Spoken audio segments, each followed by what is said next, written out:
You'll often hear proponents of capitalism say that capitalism has built us the modern world, and that it was necessary to build up the infrastructure that we see all around us. But under Marxism, the general consensus is not that capitalism was necessary for building up this infrastructure, or even the best way to have done it. In fact, Marxists believe that infrastructure can absolutely be built under socialism, and built even better, though the means, motives, and outcomes would be significantly different than that from what we see in capitalism. Under capitalism, infrastructure is built when it aligns with profit motive, or when it serves capital accumulation. Think roads to factories, ports for exports, energy for industry.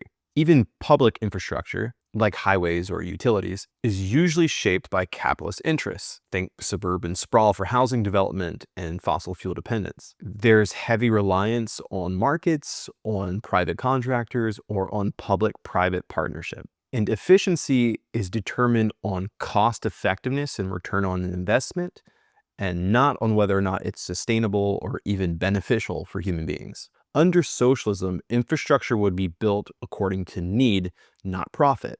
Think housing, healthcare facilities, clean water, green energy, public transport, all things like that.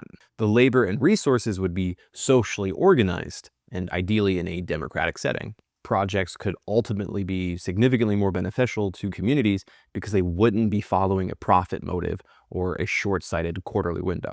Projects could be more sustainable and equitable since they wouldn't be driven by short-term profit or speculation. Some Marxists, especially classical ones, argue that capitalism historically played a role in developing productive forces, like factories, machines, and railroads, for instance. This idea is sometimes referred to as the productive forces theory, where socialism arises after capitalism because capitalism creates the tools necessary for a post-capitalist society. But modern Marxists, especially anti-colonialist thinkers and those in the Global South, would argue against this idea, claiming that development doesn't have to follow the Western capitalist model. Infrastructure and industrialization can be pursued under socialist or mixed economy models, like Tanzania under Nyerere or Cuba post-revolution. And actually, many societies were forcibly underdeveloped by capitalism in the West, so not helped by it. So Marxists don't actually believe capitalism is necessary for building infrastructure. Some do, however, acknowledge that capitalism historically has produced the means for productive capacity,